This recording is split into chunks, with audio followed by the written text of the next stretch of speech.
Hi, this is Paul. I'm coming back with TTM episode number 42. So let's get started. First one is a 3 or 4 in 13 days from former pitching coach and MLB catcher Dave Duncan. Everybody knows Dave Duncan's claim to fame. He signed his Orioles logo photo. Then he signed his Cleveland Indians logo photo.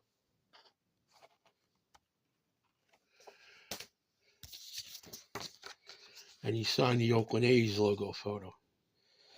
I sent him $10 with 4 items. He normally does one free, and so he did one, and then he did 2 others. He didn't sign the. I put in a second Oakland A's logo photo because I wanted one with an inscription because he was on a 1972 World Series champions, and then he was traded to Cleveland, and then of course he was the pitching coach on the '89 World Series champion, and he put on the note just autographs, so it's a 3 or 4. I'll send that Oakland and that second Oakland Athletics. No more Oakland.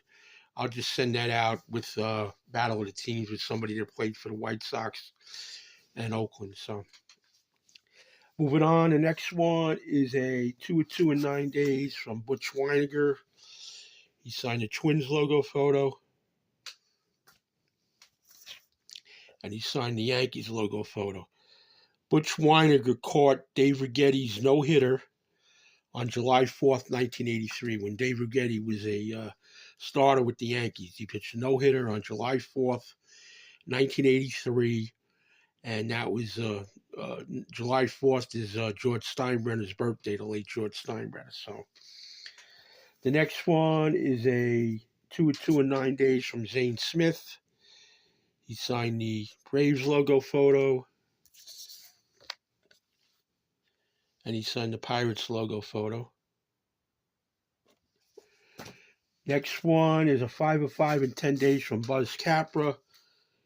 He signed the Braves logo photo, and he was great. He inscribed everything I asked. He was a 1974 NL All-Star. Then he signed the second Braves logo photo. He was the National League ERA leader in 1974 with a 2.28, and that was after he basically was given, I believe the Mets just released him, and the Braves picked him up, and voila. But Buzz Capra didn't have a long career, but when you lead the league in ERA, that's something. Okay, then he signed 3 Mets logo photos. The first one was with his MLB debut on September 15th, 1971. Then he signed another logo photo, his first MLB win, 4/25, 1972. And then he signed it the second time. So that's unbelievable. Great. His first MLB save, June 27th, 1973. And then he signed another Mets logo photo. You can tell I'm partial to the Mets. He was on that 1973 National League Championship team. I don't believe he pitched in the postseason, but he was on that NLT that lost to the Oakland Athletics. Next one is a 4 or 5 in 19 days from Skip Lockwood. I believe he only does a maximum of 4. So he signed this California Angels logo photo. This Milwaukee Brewers logo photo.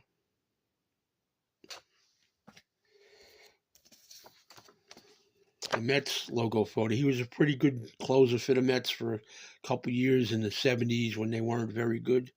After Tug McGraw got traded to Philadelphia.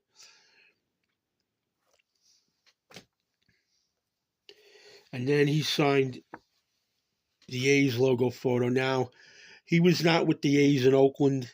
He actually came up in, I believe, 1964 as an infielder. And back then, he was what they call a bonus baby. And bonus babies have to go right to the major leagues. So he didn't fare well because he couldn't hit, so they made him a pitcher. But that's what that's all about. So, and like I said, he didn't. I guess he just has a maximum of 4, or he he didn't sign a Seattle Pilots logo photo, and I'm got plans for that. With Battle of the Teams, I'm going to send it to Jerry McNertney, who's a good TTMer. He was on that 1969 Seattle Pilots team, and he was also with the White Sox, my team in Battle of the Teams. So I'll make use of it. I don't when I get these logo photos unsigned, I don't let them sit long. I just try sending them back out. So the next one is a 4-4 in 33 days from former NFL player Sam Gash. He signed and inscribed the Buffalo Bills logo photo. He played for them in 1998 to 99, and then in 03. He was a two-time Pro Bowler and a two-time second-team All-Pro. And then he signed a second one. During his time in Buffalo, they were a two-time AFC wild card. So, thank you, Mr. Gash. And then he was a coach for the Detroit Lions for 6 seasons, from 2007 to 12, and 2011 they were NFC wild card. So, and then he signed the last one. I'm sorry, and he was with New England for 6 seasons. I believe his first 6 seasons. They were the 1996 AFC champs. They, of course, lost to Green Bay in the Super Bowl. And then they were 1997 AFC champs and 1994 AFC wildcard. So thank you, Mr. Gash. Next one is a 3-2 from Bob Trumpy. He signed the Cincinnati Bengals logo photo. Now, I had sent the second one because usually when I get multiple logo photos signed, I want different inscriptions, and I guess Bob Trumpy don't inscribe. So he didn't sign the second one. I'll end up probably sending that to Boomer Esiason with the fee, because I also have a card that TTM Mike sent me of Boomer Esiason back for Christmas. So I haven't sent it out yet. I've been working with the Battle of the Teams, so I'll probably just send Boomer $10 and those 2 things. But he did send this 1997 Upper Deck Legends of the Game card. He did sign it, and they have a whole disclosure in the back. If you want to pause it, you can read it. So I guess what they did is that they issued these cards out to the older players or the retired players, or what they call legends, because Bob Trumpy is in the Bengals Hall of Fame, and he's also a great broadcaster. So I guess, and they just sign it, and so, but that was nice of them. I miss NBC's coverage. They used to do the AFC. Some of you may not have been around, but they had a great, back in the early 80s, they had a great opening theme song. And they also, the guy would say, the best of the National Football League, the American Football Conference. And Bob Trumpy worked with Dick Enberg many years, the late Dick Enberg, who was a Ford Frick Award winner as a baseball announcer. So a lot of announcers that a lot of people remember for football were actually great baseball announcers, and are actually in the Baseball Hall of Fame with the Frick Award. Al Michaels being one, Mr. Dick Enberg, the late Dick Enberg, and probably Joe Buck, who was mainly doing football around after he left Fox, will probably go in as a Frick Award winner. He'll join his father. Very, very rarely see that father and son Ford Frick Award winners, but I read that Joe Buck is going to call a game for ESPN on opening day. And Joe Buck last year did do some Cardinal broadcasts with Chip Carey, another third-generation broadcaster. So, and then Bob Trumpy, some of these are old returns. Like I said, I threw them in a box. And I had sent some of these thank you cards as kind of a protector. I had some of these laying around the house. They were just generic thank you cards. So rather than send an index card, I sent these. And he sent this back around Christmas. So he actually sent the wrote Merry Christmas about Trumpy. So it's a 3-2. Like I said, I'll make use of that Bengals. Next one is a 4-4 in 28 days from Dave Justy. He signed the Astros logo photo, who's original Colt 45.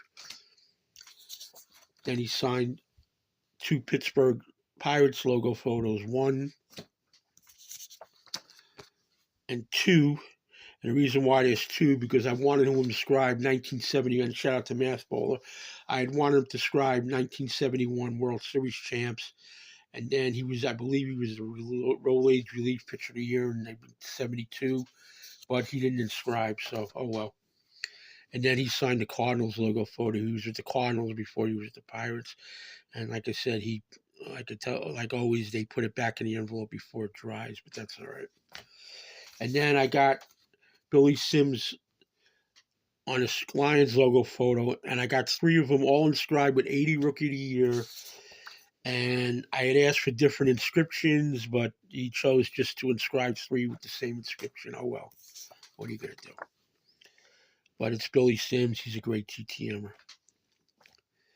Then I got a 2-2 in 19 days from Frank Rehberger. He was an original Padre in 1969. And he inscribed that. And then he was with the Giants after that. And then he inscribed it, but he didn't sign his name. So maybe he just forgot. I'm not going to send it back out to them. I'm going to go ahead and count it as a success. I just put his name on the back. So this way, who it is. I'd have to find somebody to pitch for the Giants during that period. And at TTM, it's just a hassle. And the last one is a 1-on-1 in 6 days from Gary Coe, former PGA player and announcer. He signed this NBC Golf PGA Tour logo photo. And then he was in the Florida Sports Hall of Fame in 2012. And then he inscribed Better Than Most. And Better Than Most is when, during the 2001 TPC Sawgrass Players Championship, Tiger Woods sunk a 60-foot putt. I don't know if anybody remembers, but that's where that Better Than Most came from. So other than that, that's it on the video. Like, comment, subscribe. Thanks for watching, and we'll talk to everybody later. Take care.